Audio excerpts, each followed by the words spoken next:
Marg and Alison for participating in this. But most importantly, a very warm welcome to all the students, possibly some students and parents and families as well. We hope to be able to answer all your questions regarding the School of Humanities and Communication Arts.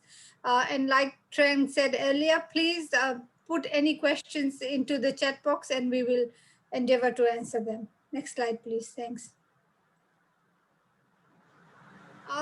Before we start anything, this is an Australian tradition and a very strong tradition of the university that we acknowledge the traditional owners of the land where all our campuses are based.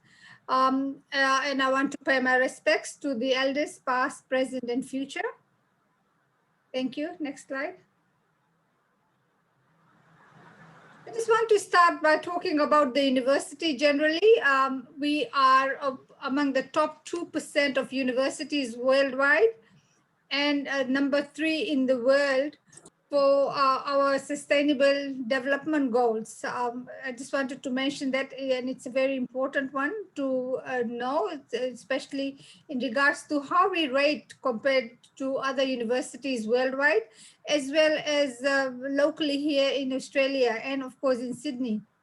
We are also among the top 10% of universities in the world. We've got five-star rating for facilities, including inclusiveness, of course, but also our facilities, especially in the School of Humanities and Communication Arts, where we've got specialist labs and studios for media production materials, and of course, our teaching spaces.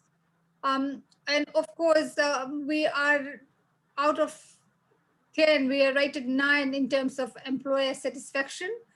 And this is based on our students' capabilities and how well they are recognized for the skills they bring into the workforce, for the knowledge they bring into the workforce, and most importantly, how adaptable they are in a changing work environment. Thank you. Looking at our international ranking in 2020, we are among the top 300 universities in the world.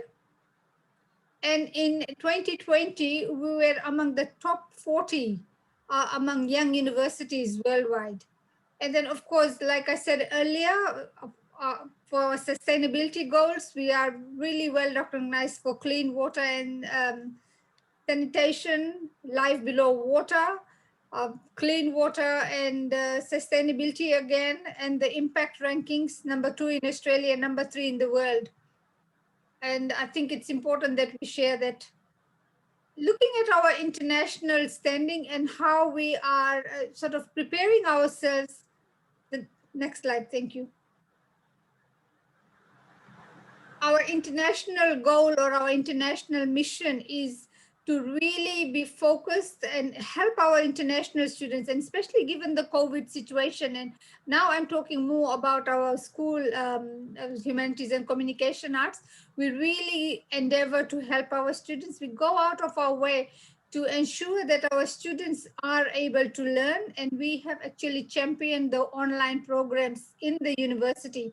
We were among the first schools to transfer to online teaching and online learning when during the initial weeks and months of COVID. Now we have really gone into developing the programs in a much broader way so that we are able to do more than just teach online. In other words, we are engaging with our students, we are consulting with our students using online networks, and we are also able to sort of help our students when they are not able to submit assessments on time. So we are factoring in all the problems that perhaps our students are facing on the ground. So I just wanted to make it very clear to the agents that when you are talking to the students or prospective students and parents, please do tell them that given the COVID situation and given the global travel restrictions, we are really making a consistent effort to ensure that we do not compromise on the standards of teaching and learning, and we reach out to our students and we try and help them so that there is some degree of continuity. Because can you just imagine if we weren't will be doing. Chị nói để ý là đây nè. So I Thì just nói want những một ví dụ là cái này du học mùa dịch nên hay là không nên. Thì chị sẽ giới thiệu. Chị giới thiệu em trước. I'm sorry everyone, please make sure that you are on mute, please. Cho phụ huynh họ bắt đầu chú ý trước. Sau đó là chị giới thiệu em để em nói 3 cái mục này. Đây này, cập nhật tình hình du học ở các nước. can you perhaps Phần 2, cái đây là của phần 2. Đó. Rồi cái tới phần 3 là hỗ trợ cho mình. Hai cái này là phần 3 rồi. Anyway, shall I continue, Trang? Yes, yes, please. Okay, we apologize for that interruption. Again, like I said earlier, our graduates are ranked #1 by employers in New South Wales. 25 of our top 30 programs are professionally accredited. We are affordable as well. And we have capacity, diversity on campus, and we are situated in Australia's fastest growing economy. And I'll talk about that in a minute. Next slide, please.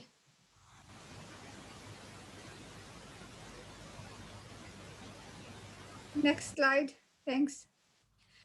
So where we are located, for example, our Parramatta campus is huge. We've got two campuses in Parramatta. One is in Parramatta South, where most of the staff who are speaking today are based. Of course, Mag is based in New Zealand right now as we speak. But the Parramatta economy itself is a $23 billion gross regional product economy. It is in Western Sydney. It is basically in the heart of Western Sydney. It is a $139 billion gross national product economy. So we are really, basically we can claim to be in the growth capital of Australia. And we are growing, the economy is growing really fast and quick around us.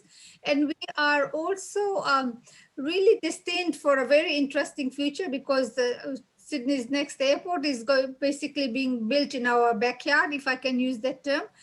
And we were sort of riding the cusp of a lot of development, a lot of change. So our students will benefit as well, because like Trang said earlier, once borders open, we will be welcoming students to our shows, and these students will then be looking for casual work, for example. And we network with industry partners as well, so we'll be able to provide that level of continuity for our students in terms of being employed and being able to work as well. But this is sort of in the future, but I'm just alerting you to these realities. Next slide, please. Thanks.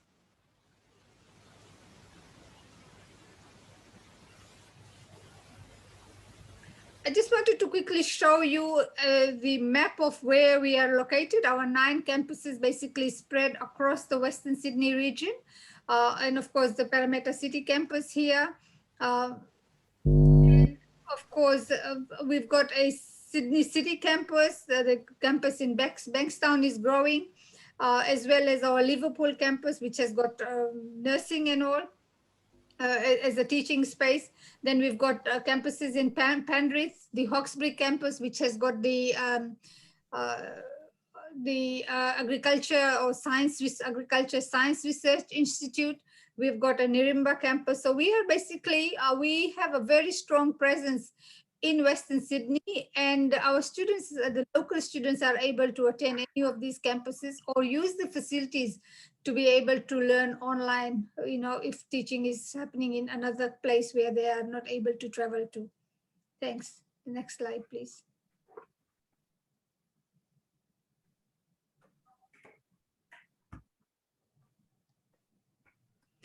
Now to the School of Humanities and Communication Arts. Our 5 major teaching areas are arts, where the Bachelor of Arts, for example, sits. And Amag will talk about the teaching program, which is part of the Bachelor of Arts. We have the communication area, and Myra, my colleague, she will talk about that in a minute or so. We've got the Bachelor of Design program, which is very popular nationwide, as well as with the international students. We've got languages and interpreting and translation, TESOL. These are very interesting and important programs for our school, and they attract a lot of international students, especially from markets like yours. So please be aware of that as well. And then we've got music and music therapy. And these are really our strengths, the area of music and Master of Music Therapy, because it's one of a few master's programs in the school. And they're developing and they're very unique. I don't want to steal Alison's thunder, but she will present about why our program is so special and unique. It is only among, it's the only one in New South Wales, and Alison will talk more about that. Our 4 research cluster areas are Writing and Society Research Center. And I know many of you agents would perhaps be dealing with students who want to come to our program or join our program at master's level. Our Writing and Society Research Center is very strong and is more like a backbone to our school. And a lot of literature, a lot of writing takes place in that institute. And of course, many people end up writing books. We've got a publishing house attached to the center, and we've got very capable academics who are running the program. So please encourage your students to consider that. I'm happy to share additional information about that institute. Our Digital Humanities research group is very vibrant and is well known globally for the kinds of research they are doing. And so is the Philosophy Research Initiative. We've also got the WSU Jinan University Bilingualism Lab. Like I said earlier, we've got world-class teaching facilities, and our bilingualism lab is one of those key areas that we really pride ourselves with. Next slide, please.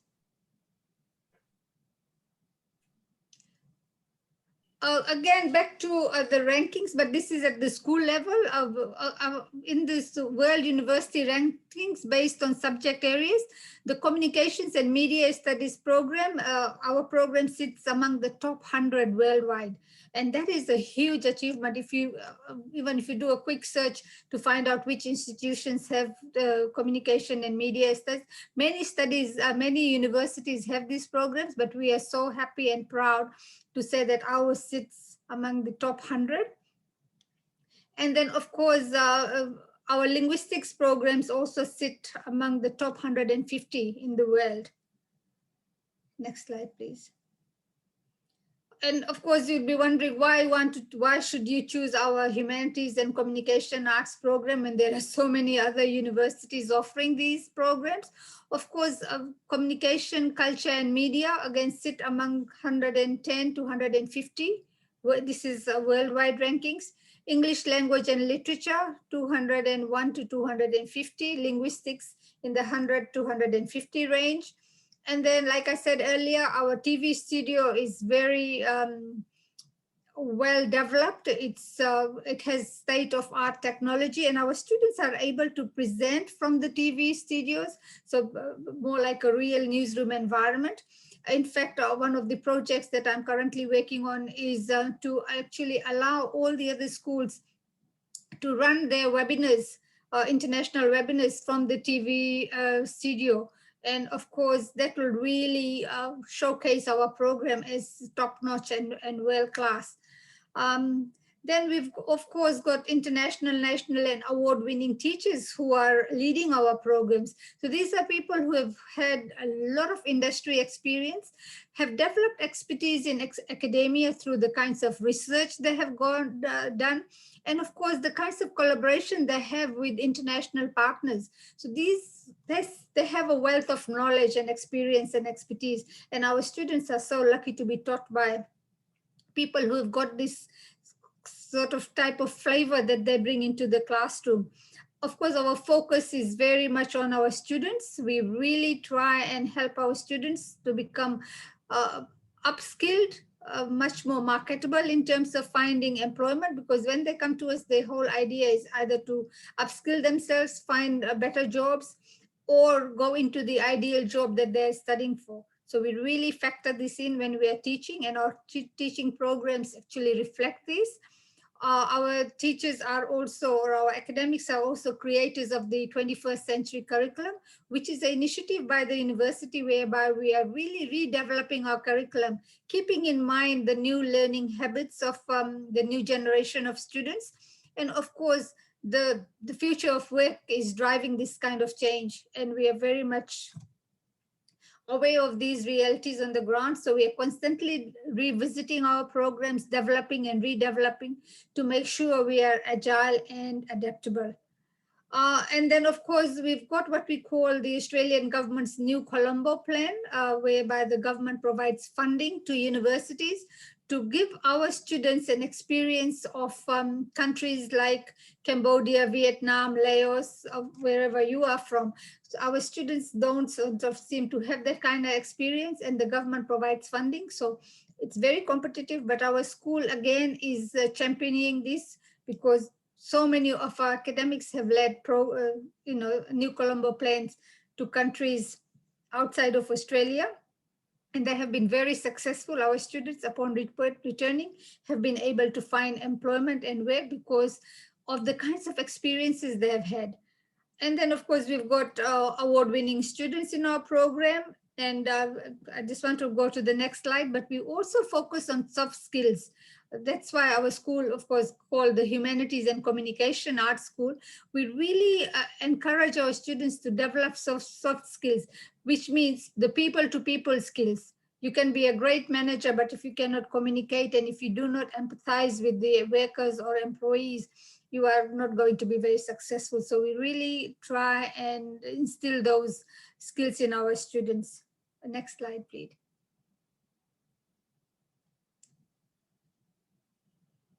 Next slide, thanks. Some of our popular programs in the international market, I know I touched on this earlier, but the Bachelor of Arts, Interpreting and Translation is quite popular in the market that you are in. And then, of course, our Bachelor of Arts Pathway to Teaching, birth to 5 and birth to 12, as well as the pathway to primary teaching and secondary teaching. These are really, really popular. Of course, our Bachelor of Arts program on its own is quite popular among international students. Then we've got the double degrees, the Bachelor of Arts and Bachelor of Business.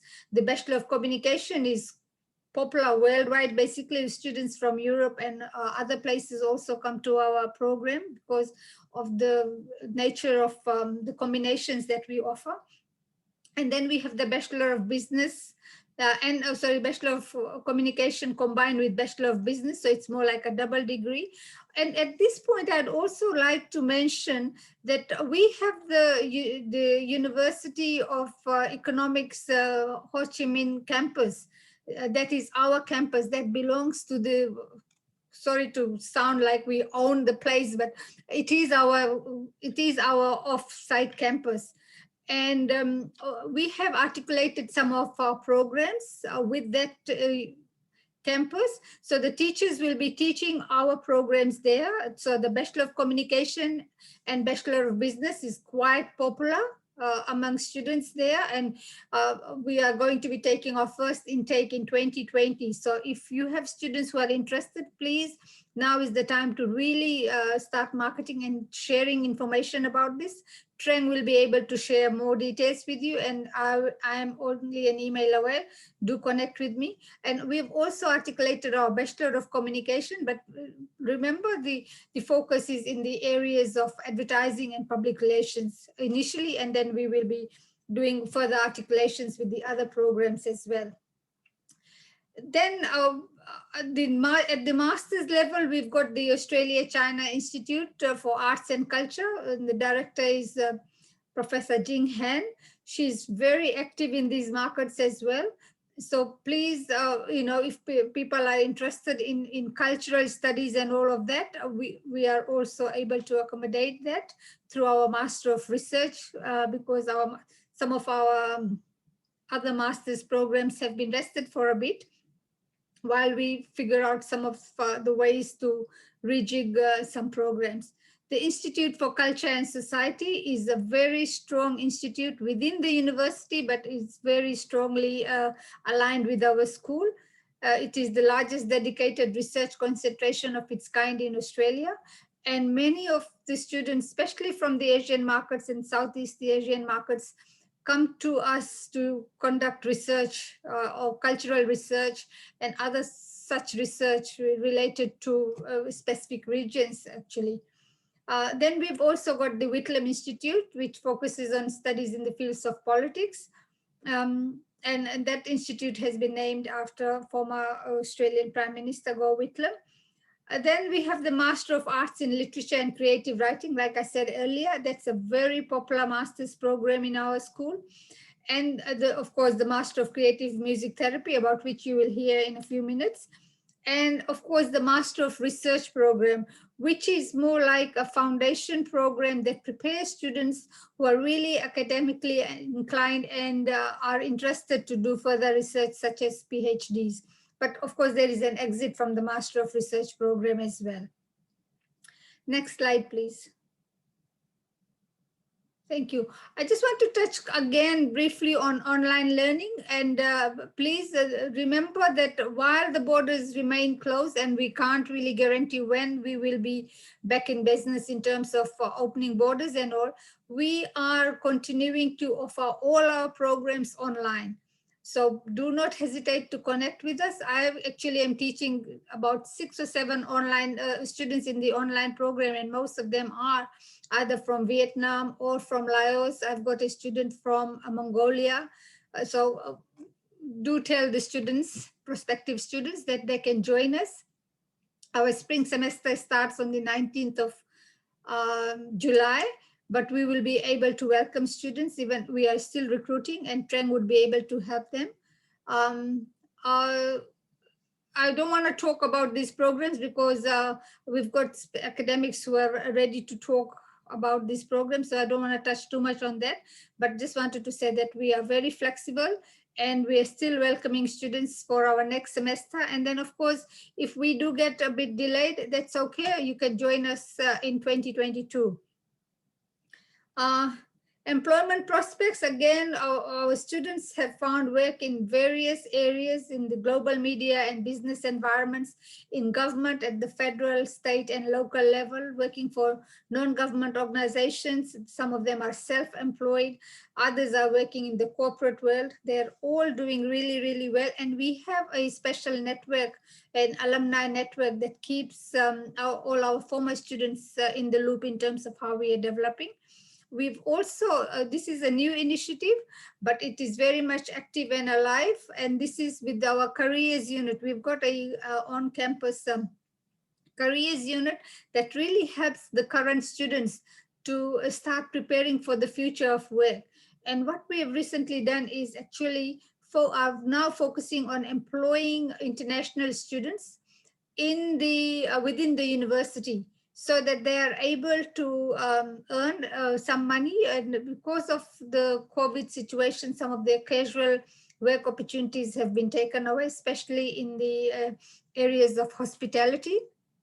So we are aware of those realities. So the university is making a very sort of proactive move in terms of employing our international students within the university and paying them for the casual work that they are doing. I thought it's important that I mention this to you. Next slide. I think I'm coming to the end of my presentation.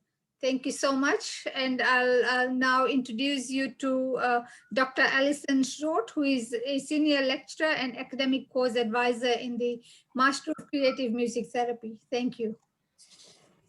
Hello, everyone. Thank you very much, Asha. I'm very proud to be associated with Western Sydney University and all the wonderful programs that we have in our school and in our university. And thank you, everyone, for setting up this wonderful opportunity to talk to you all today. So my name is Alison.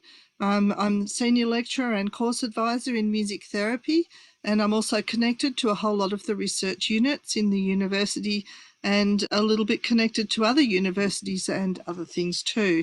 Next slide, please.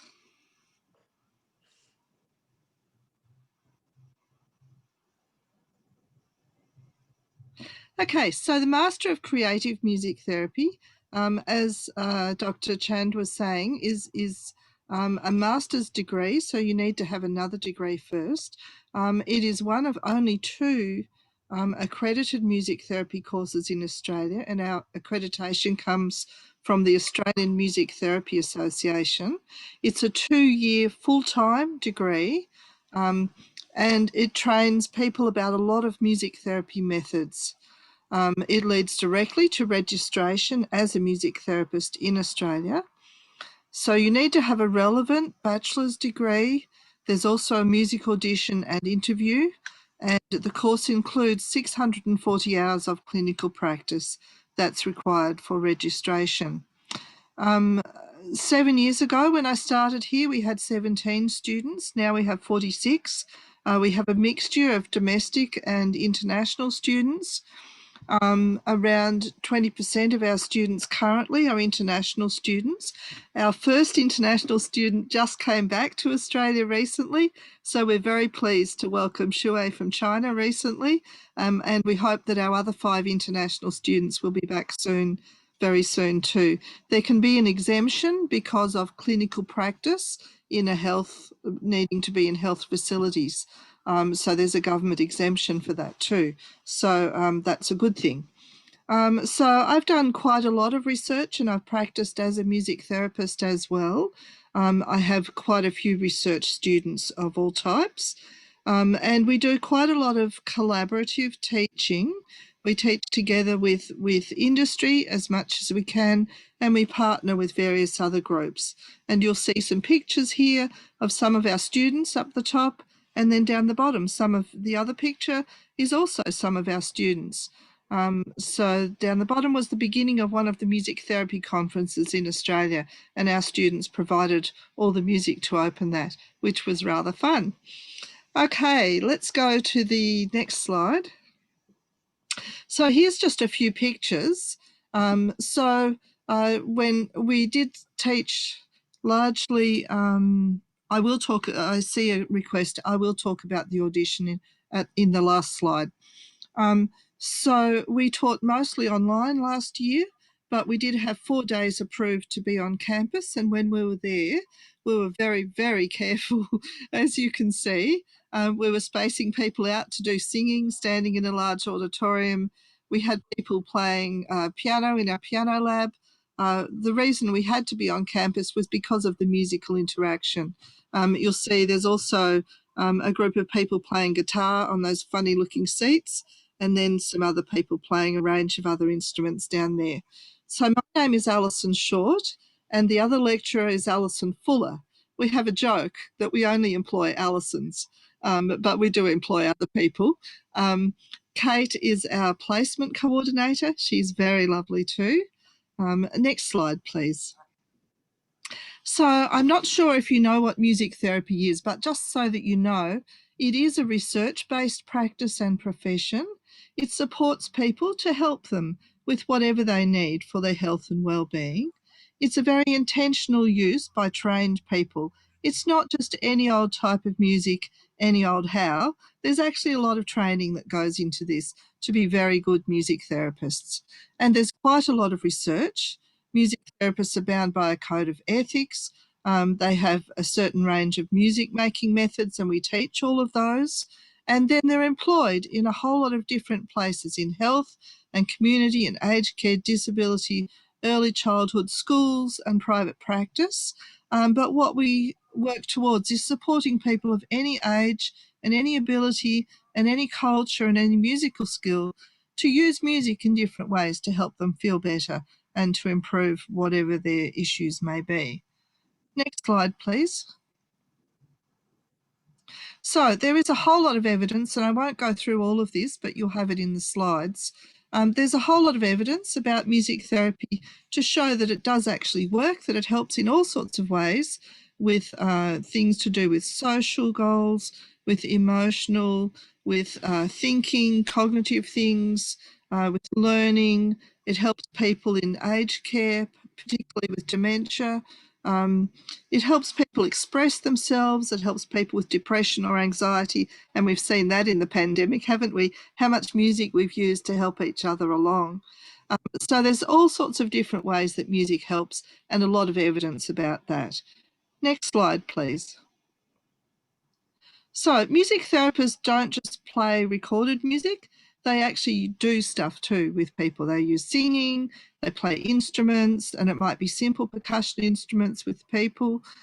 They improvise, they listen, they use recorded music, they might do relaxation and imagery, they might help people with writing songs, with movement activities, they might use computer-assisted and electronic media, and then music therapists need to know a whole lot of therapy and other types of skills too.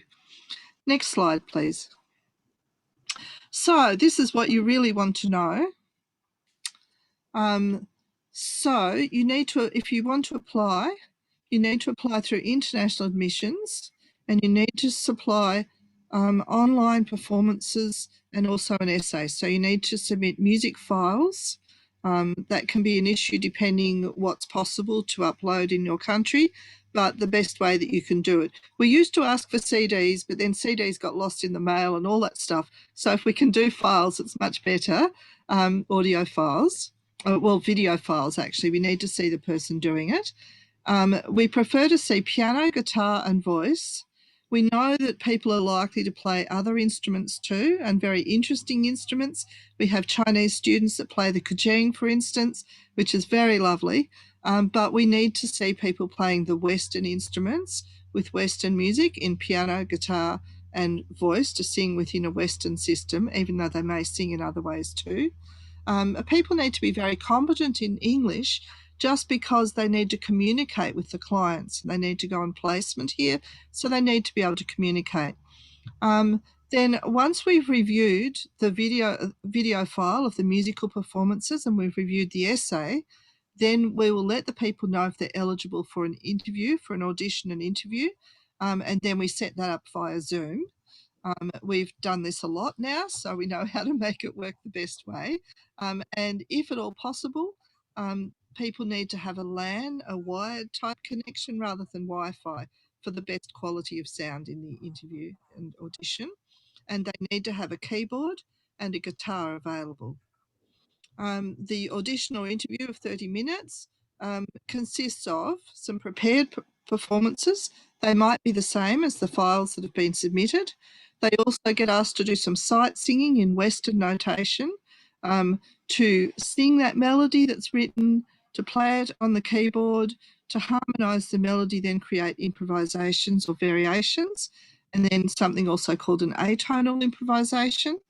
They need to be able to discuss their knowledge and interest in music therapy and indicate their preparedness for commencing the course. So they do need to be able to read music and sing in tune. Then after that, there'll be another review period, and then they'll be notified if they've been accepted or not.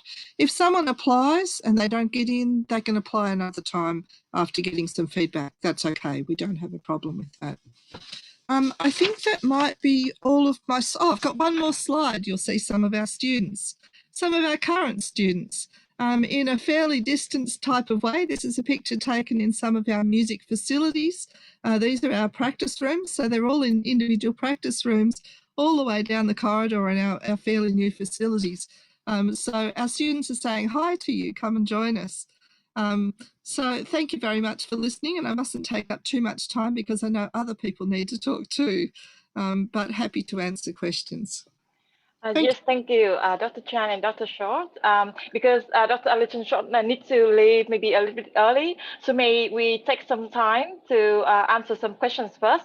Maybe there's some question related to the Master of Creative Music Therapy, so that Dr. Short can attend to it before she leaves. So we have a few questions here about the information about audition required and when the international students can do the audition. Yes. I think I've given the information now about what's required. People can apply as soon as they like. You don't have to wait to apply. It's processed by the international people, and then we will process it as soon as we're able to. So is there any quota for the program? We don't take over 30 at the moment, but if we ended up with 31 or 32, then we'd probably take them anyway. So we take people who are good and appropriate. So it's not like we have a predefined number, but we take people who are good and appropriate to the program. We don't wait to have every application before we accept people. If someone's good and appropriate, we take them. We haven't yet ever got to a point where we had to stop taking people. The domestic applications open in August or September, so international students should apply as reasonably early as they can. Okay, yeah, thanks for your information. And also one agent asked us to give the link that you mentioned. So I have the links in your presentation. I will send that together Yes, with you're the welcome copy to of the circulate. presentation. Yes, you're welcome to Yeah. circulate the presentation. Yeah. So there's another question, and Dr. Chan have helped to answer, but I would like to benefit on the audience as well. The question is, do they need to have any psychology background to do this degree? And Dr. Chan has helped to answer that no, any undergraduate degree is acceptable. Yeah, not quite any. There are a few defined degrees that it needs to be, but if they are outside of the prescribed degrees, if they still seem suitable, they give us a CV or something like that to say about their experience, and they talk with me via email. They may be allowed to audition, and if they have the right skills, we will make a special case for them. Yes, so we have had people in the course that have come from engineering or business or accountancy or other things that aren't usually related. But most times we have people coming from a music background or education or health, different types of health backgrounds, social work, speech pathology, nursing, all sorts of backgrounds, or general arts background. Yeah, so in case the student don't have any related background, but they still be able to convince you to get a place at the MC. So do you find that such students have lots of difficulties at the beginning of the program, and how Western Sydney University can help them to overcome those challenges? Okay, just to backtrack for a moment about the musical skills, sometimes students have done something like ABRSM, a system of music exams from the UK, or some other type of thing where they've done music exams, they've done music things at a high level. So that will be an easy way to convince us that they've got music skills. We still need to audition them, but sometimes, so they need to give us some idea of what they've done. We do typically have, well, COVID has been a little silly, but we typically have between 20 and 25% international students in our degree. We like having international students. They bring such a lot of interesting musical things as well. Mostly the students settle in quite well, but we make a big effort to make sure that everyone connects together. We care very much about our students and we care about how they're going, and we're a small degree and we can watch over every student and check how they're going and offer them help. There's a lot of very good resources at Western Sydney. There's a wonderful counselling service. There are terrific international people that will help with the day-to-day international things. There's fantastic librarians. I've never seen such good librarians, and the many programs in the library that are available to help with writing skills and all that sort of thing. There's all sorts of social programs through the international area too, that they get students together and getting to know each other. There's very nice accommodation on campus if they want to be on campus, and we are based at Penrith near the Blue Mountains. It's a very beautiful campus. But some of our students stay there, some of our students stay at Parramatta campus. There's a bit more going on there, a bit closer to the action. So it could be either thing, whatever people would like to do. Yes, and I would like to have one more question about the placement, the clinical placement. So it would be 640 hours for the student. Yes. They need to do that before they can graduate with the program. So the placement would be organized by Miss Kate, like Dr. Chan have mentioned. Yes, that's right. Correct. Yeah. Yes. Kate organises all of the placements. Yeah. It's spread equally across each semester. We do all teaching in one day on campus, and then students do 1 or 2 days of clinical placement somewhere else. Okay. that So that gets would be organised for each person according to their interests, but they have to go to at least 3 different places during the degree. Yeah, so that would be in the second year of their master program? No, the whole, all through. Oh, from the first year already. Yep, yep. And we have a Okay. special program for the very first year, for the Yeah. very first semester. It's SimPrac. It's a simulated practicum program that's mostly online. So people Yeah, can okay. go overseas. So people like who may be applying now, and we only have one entry, only at the beginning of our year. So March is our next intake. But people, our international students can spend the first semester in their home country, but then they either need to come to be in Australia or take a leave of absence until we can get them here. Okay. So, but, you know, as I say, we're working on the next 5 coming back shortly. So I think it's very possible that that will all work. Yes, yes, great. Yeah. So do the student need to submit any extra requirement before they can go for the clinical placement? Like some police check or any other things like Yes, that? yes. There has to be police checks. There has to be a whole lot of vaccinations. There's a whole lot of things required by New South Wales Health. That's our health department. And everyone will be told more about that, but they need to have a certain set of vaccinations, police checks, working with children checks, and some other information too. But if people are coming from another country, make sure they bring their vaccination record with them. Okay. Yeah. Thank you so much for the information. I think it's time for us to go on with the next part, Bachelor of Arts, presented by Dr. Magaret Hanlon. Please now over to you, Dr. Hanlon. Thank you, Tran, and thank you everybody for joining us. Before I go off here, can you just take it to the next slide, please, Tran? Yep. So I'm going to focus on the pathway to teaching birth to 5, birth to 12 years. One of the reasons for that is because approximately 40% of students in that course are actually international students. We have over 100 students that are international students in that course. So it's not insignificant. We do have, though, and before I show you further, we do have 3 programs, and Asha already talked about this. We have this pathway to teaching. We have a pathway to teaching primary, and we have a pathway to teaching secondary. This program actually is birth to 5 and birth to 12. So it actually also covers primary schools, but it also provides the students with, once they do the masters, with the ability to actually be accredited to teach from 0 to 12. And that's the significance of this program. The other program that Asha did mention is just our straight Bachelor of Arts, and where we find some of the international students who go into that program, and what they do is often the key program in psychology. That's done in conjunction with our School of Psychology. They have the accreditation for that key program. It's accredited under the Australian Psychological Association. And you then, if they have to reach a certain level, they would go on and do an honours year, and they would be credited clinical psychologists.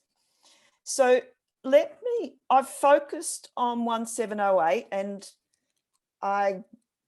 Asha told me to keep to 3 PowerPoints, so I did that.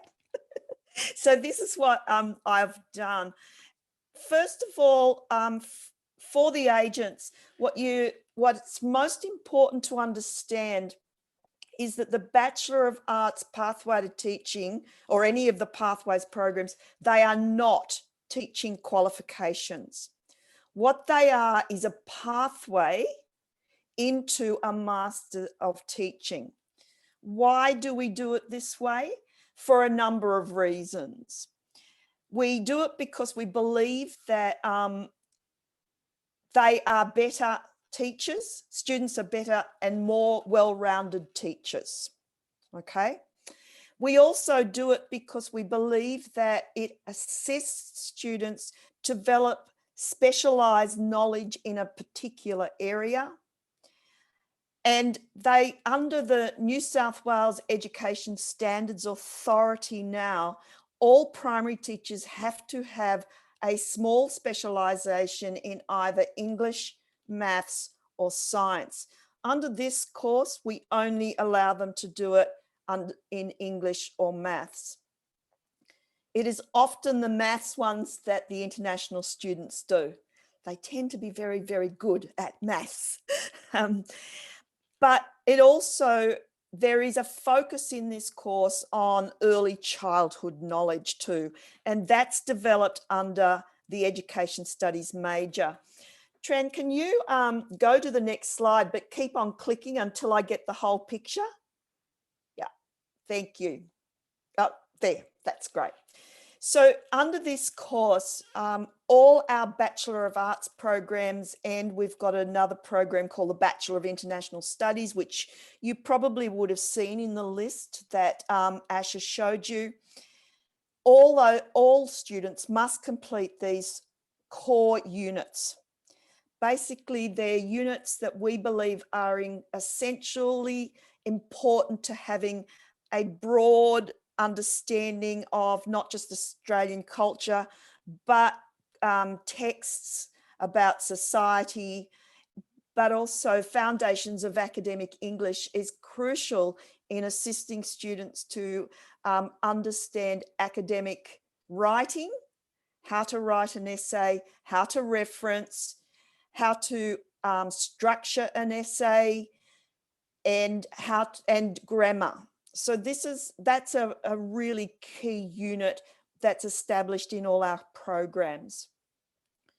Students must do a 8-unit Bachelor of Arts major, and there is a huge number, there's about 24 of them that they choose from. What do some of the international students choose? They may choose one of our languages. We've got languages in Arabic, in Chinese, Mandarin, and also Japanese. What I'm finding more and more though is that we have a major in international English, and a lot more of the international students are choosing that major.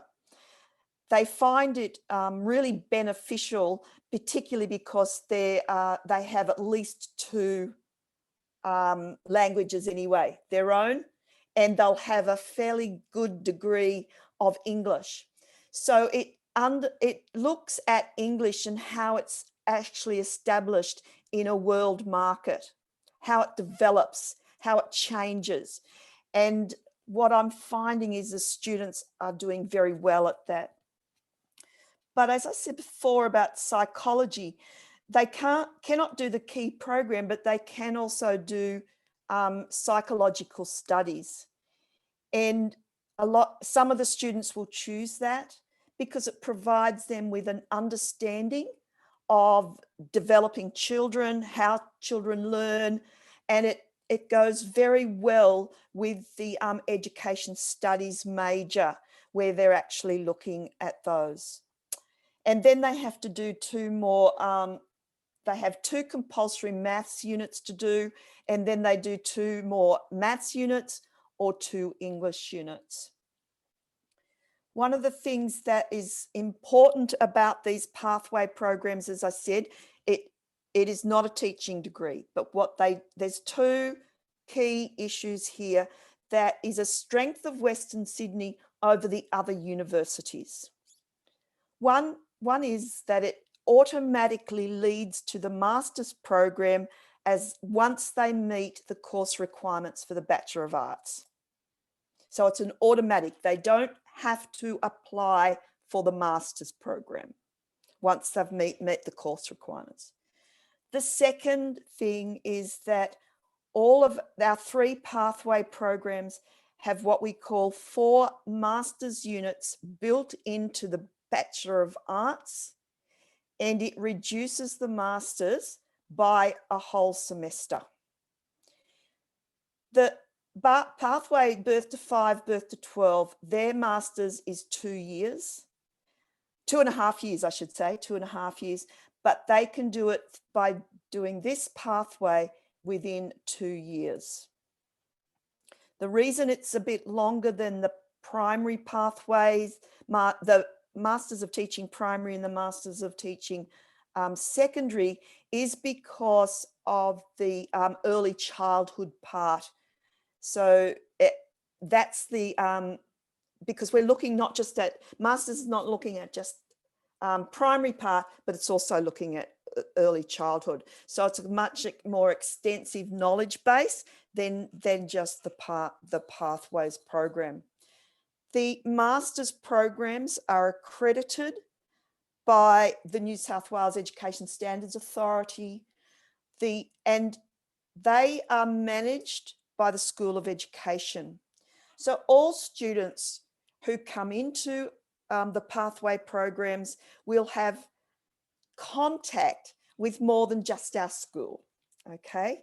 So right from in the pathways, they will have contact with our school and also the School of Education, because the School of Education, they teach that part of the program. One other thing I would like to add here is that some students will come in, international students will come and do a diploma in early childhood education and care. There is quite a number of providers who do that. The Western Sydney don't have that course, a diploma as such. However, they are, there is something probably producing 4 units that they could get credit for.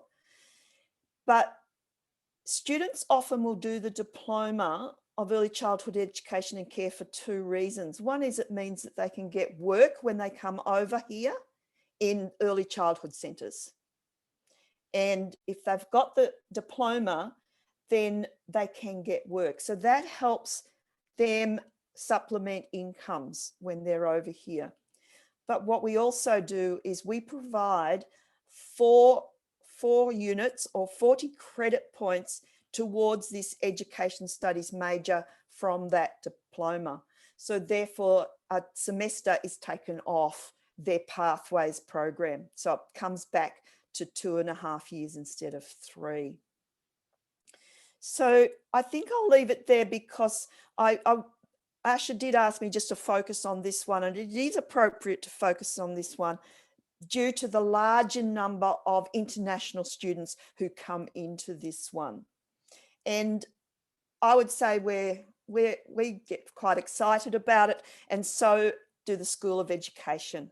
They thoroughly enjoy having their international students, and I'm in touch with the international students quite a lot once they arrive. And in COVID, we did a lot of, because they couldn't get over here, we were working very long hours in the first part to actually help them choose units, get them into online tutorials and do that sort of thing. So it is, I think, a fine program, and certainly it will lead them to the Masters and to really fine employment opportunities. Thank you, Dr. Magaret Hanlon, for your presentation. So now we will go on with Dr. Myra Gurney presentation on Bachelor of Communication before we can take questions. Thank you. Tran, you've raised a question there. What if students decided to exit after the 3 years and not progressing into the Masters of Teaching? This is one of the advantages of this course, because they still come out with a bachelor's degree. They come out with a Bachelor of Arts. Okay, so they have that. So they can do something else with that if they wish to, because they've got a bachelor degree. Yeah. Yes, right. Thank you. We can discuss more on that at the end of the presentation of Dr. Myra. Oh, yeah, sorry. Yeah. Yeah. That's totally all right. Thank you. Thank you. Okay, hello everyone. I'm Myra Gurney. I'm the academic course advisor for the Bachelor of Communication and the Bachelor of Screen Media within our school. I'm going to only speak about the Bachelor of Communication today, although it does have a major in screen media. So I'll explain how that all works. If we could have the next slide, please. Okay, just a quick overview. We actually, within the communication area, if you like, of our school, we have 3 separate degrees. So Bachelor of Communication, I mentioned, Bachelor of Screen Media, and also the Bachelor of Creative Industry, which is a sort of a hybrid business communication degree. So I'm not going to talk to that one, but I just thought that was some information that people might like to have, and perhaps we can give additional details about that should anyone be interested. Could we have the next slide, please?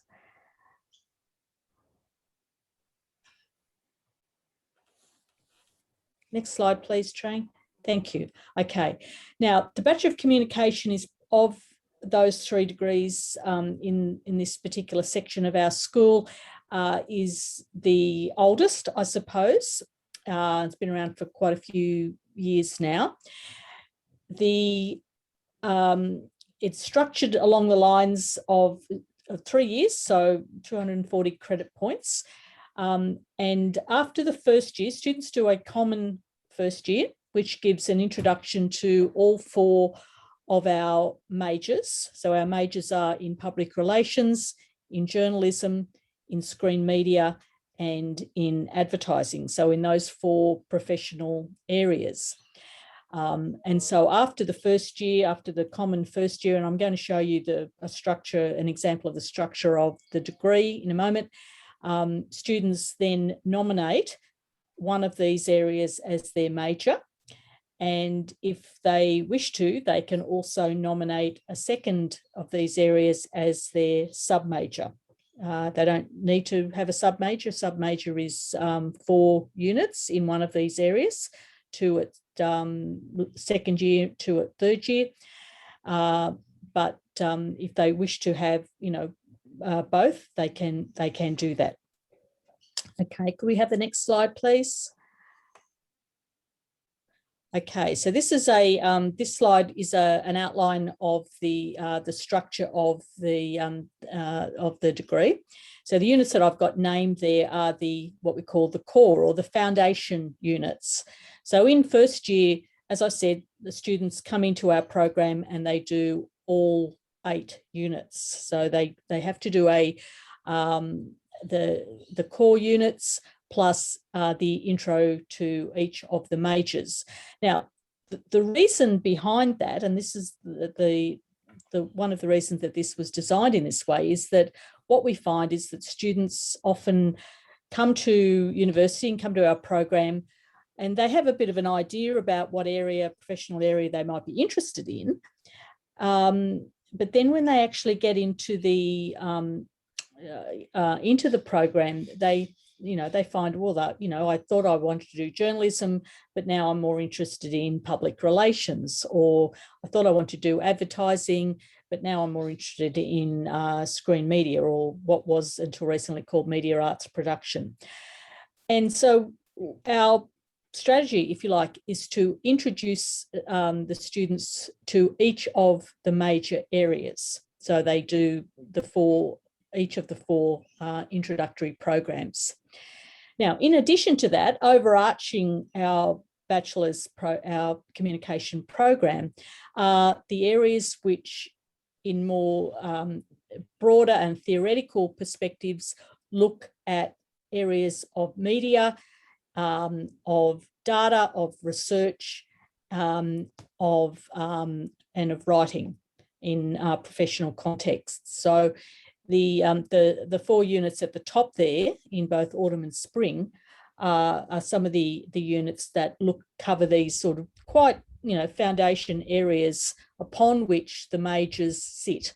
So these are skills and foundational knowledge and understanding about the media practices that inform each of these majors. So students do 4 of those in first year, and then 1 each in autumn and spring semester in second and third year, in addition to whatever their major program is. Could I have the next slide, please?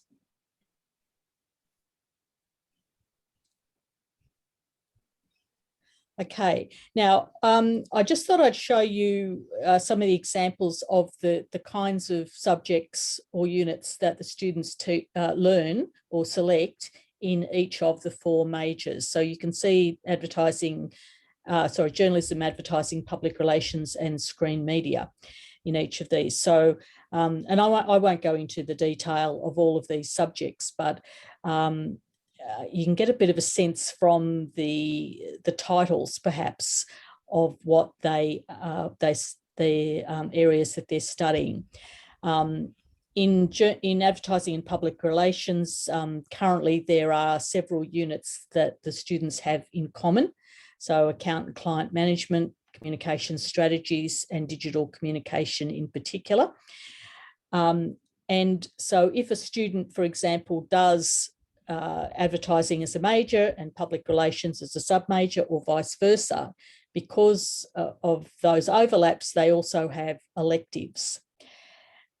If the student just chooses a major, that means there's 8 units in the major, they have a choice of 4 electives.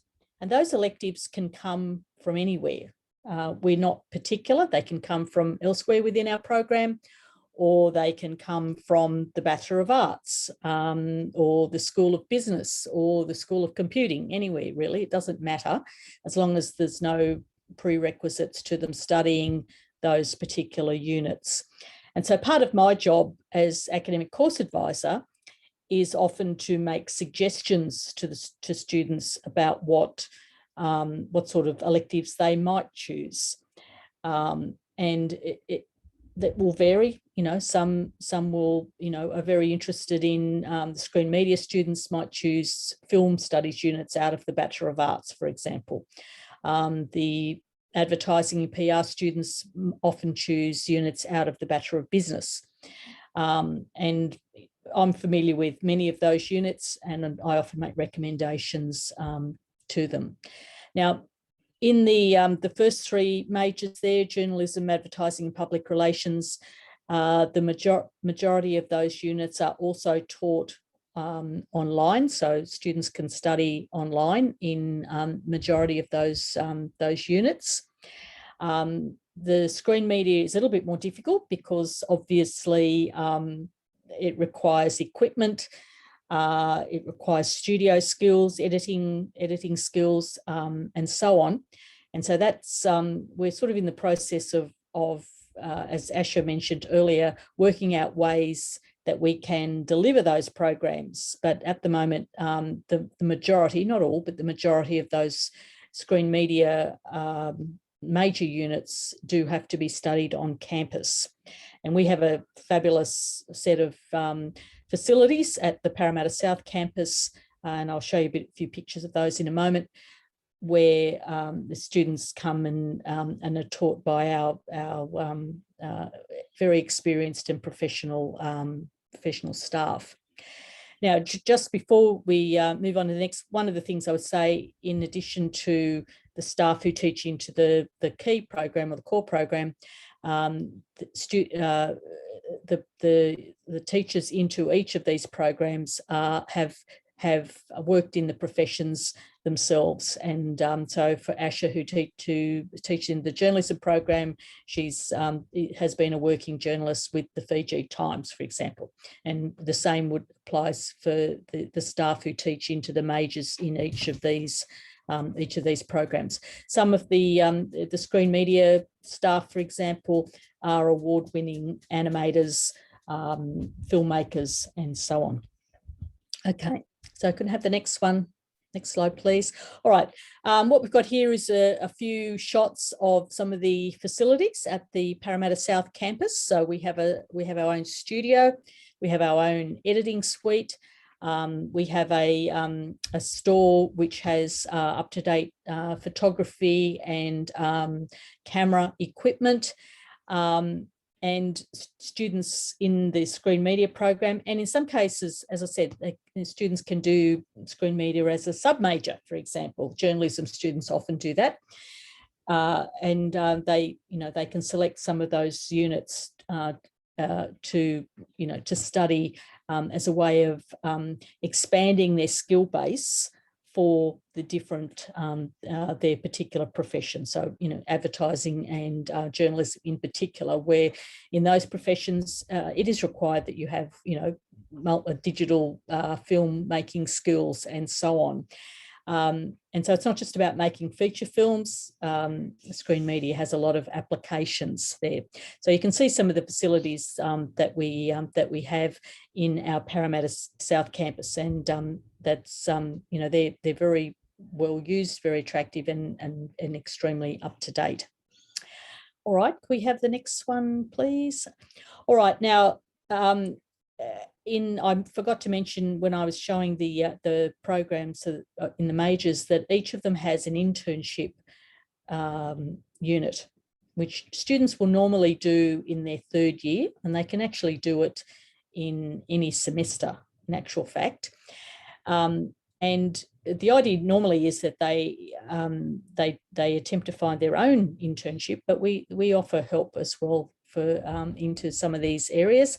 And we've had students who often doing their internship end up with a job in one of these areas. So some of the employment that our students, graduated students, have gone into include the ABC, which is the Australian National Broadcaster, SBS, Special Broadcasting Service, and so on, Channel 9 and Channel 10, and some of these other major media companies that you may be familiar with. Some of them are Animal Logic is a screen media animation type unit, and so on.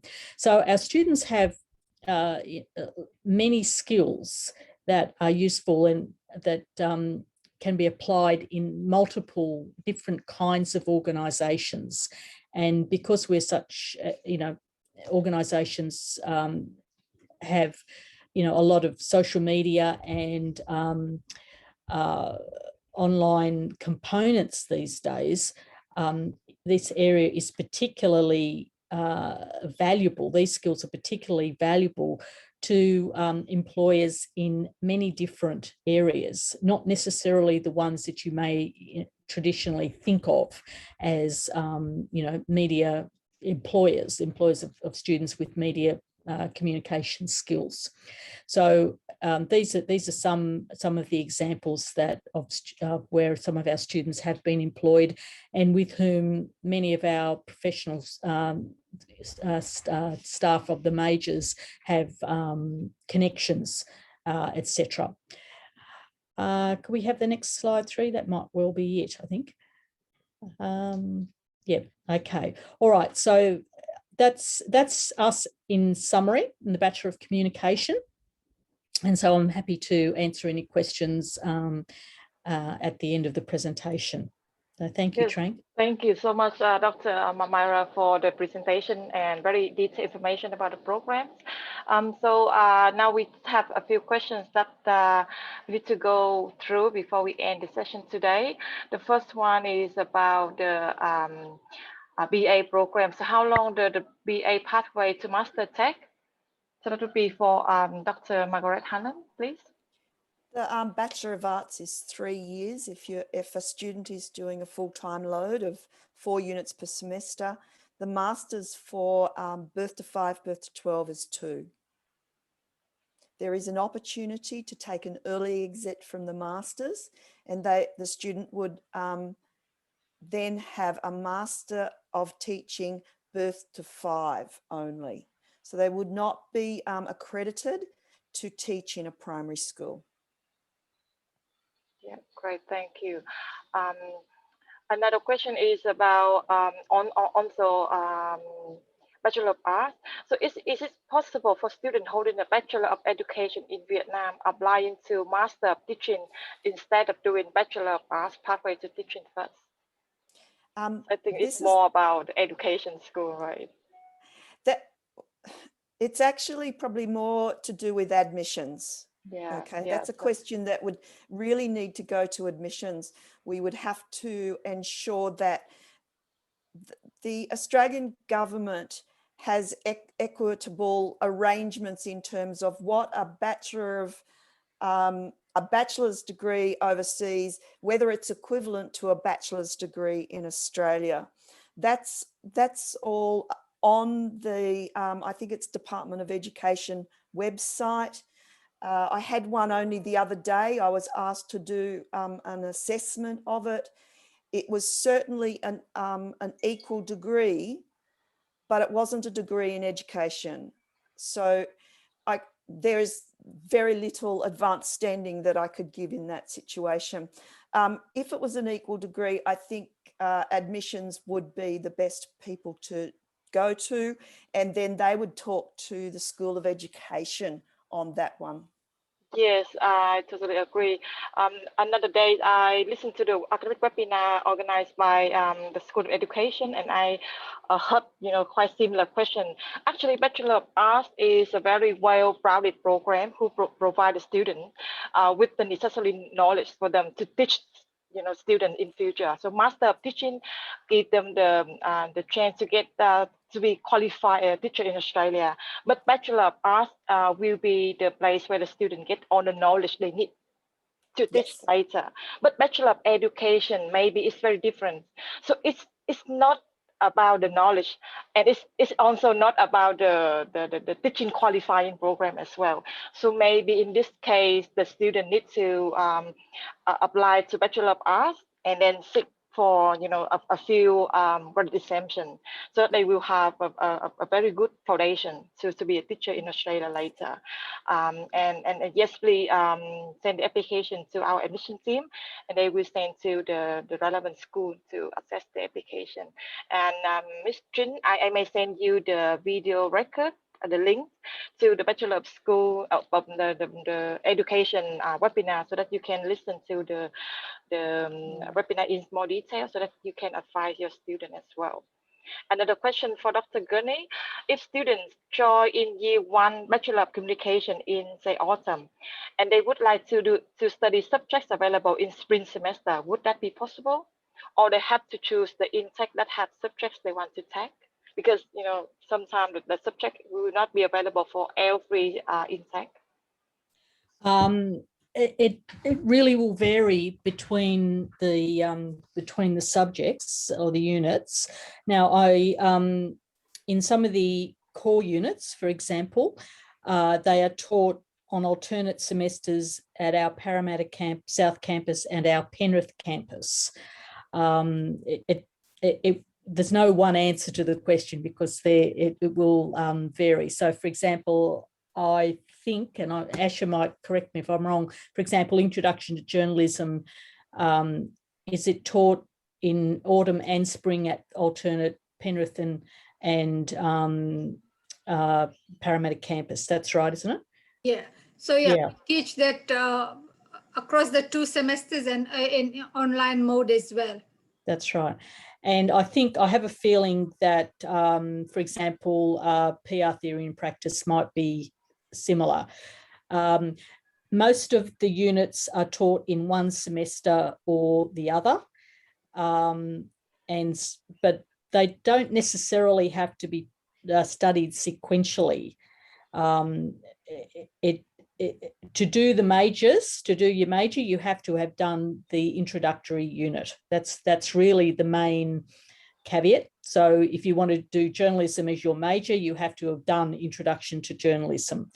Or if you're going to do, advertising as your major, you'd have to have done advertising introduction, for example. And so it really kind of depends which units we're talking about as to where they're offered. And sometimes it will depend on the numbers that we have enrolled as to whether we run the unit at the Parramatta, at Penrith campus, for example. But they're usually timetabled, and we make a decision during the at the semester, beginning of the semester, as to whether we run it or not there. But it's often is offered. So thank you. And another question for you. Yeah, yeah, I think that covered the questions really well. And the question is for you also, Dr. Gurney. Does your school accept any diploma certificate that the student might accumulate to apply to be a Bachelor of Communication? Yes, we do. It would be, as Magaret said previously, we have to, our job as academic course advisors to assess the appropriateness of that. It depends on what the diploma has studied. As I said, if a student just does a major in the Bachelor of Communication, there are 4 elective spaces.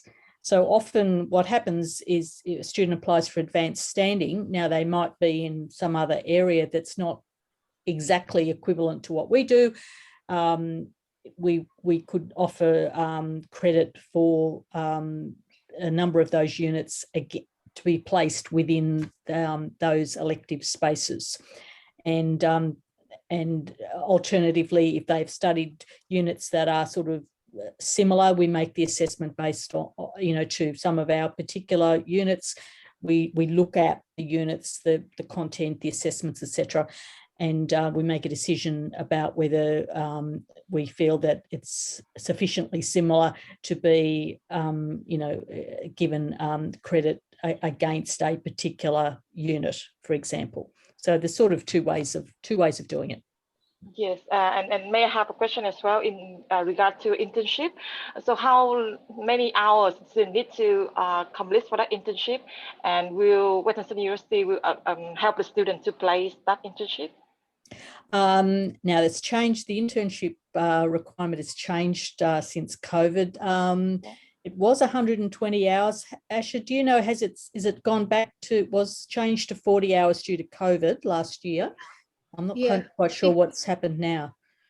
It was 105 hours before. 105 hours. And at the height of COVID, we were very flexible because the academics were supervising the students rather than industry partners. So we brought it down, but now we are back to 105. Yep. Okay. And we organize the internships like most times. Like I said in my presentation, most of the New South Wales employers want our students. So they actually approach us, say, oh, do you have good students? So many of the media companies have approached me this semester. And in fact, so many of our students are working in the media industries based on those approaches. So, but we also encourage our students to find their own placement because they have a special liking, or they want to specialize in something. And so when they are in our first year programs, they start building up that reputation. They do work experience and all of that. And in the third year, when they are ready to do the internship, they have already found a placement themselves. So it works both ways. But academics also recommend because we have got our own contacts and networks. Yeah. And we help our students. So no student in the internship unit is left to fend for themselves. We either help them or they find the placement, or we work as a team to find a placement for them. Yes, great. Thank you, Dr. Asha. And I have another question for Dr. Magaret about the Bachelor of Arts pathway to teaching, because for pathway, for the Master of Teaching, we have 3 different programs. So if the student already identify which direction they want to go for the Master program, will they need to choose different subject at the Bachelor of Arts stage so that they can go to the right direction at the Master program? It's a very good question. Because the content is so much controlled by the New South Wales Education Standards Authority, they have to meet certain criteria. So when it comes to birth to 5, birth to 12 and primary, I'll abbreviate it if everybody's happy for me to just say NESA, which is what it stands for. NESA have, I think, about 6 key learning areas that students need to have a bachelor's degree in. And they're fairly broad. because the masters, when they move into the masters, they're actually being taught the curriculum for the primary and the birth to 5. And if those who were there in the presentation that the School of Education would have done, they would have talked a bit about that. The pathway to secondary teaching is somewhat different, because the content areas that they're learning in the Bachelor of Arts are the areas that they will teach in secondary school. So under our pathway to teaching education, and Asha did show you one where it's Bachelor of Design pathway to teaching education. That's in the communication arts side of the school.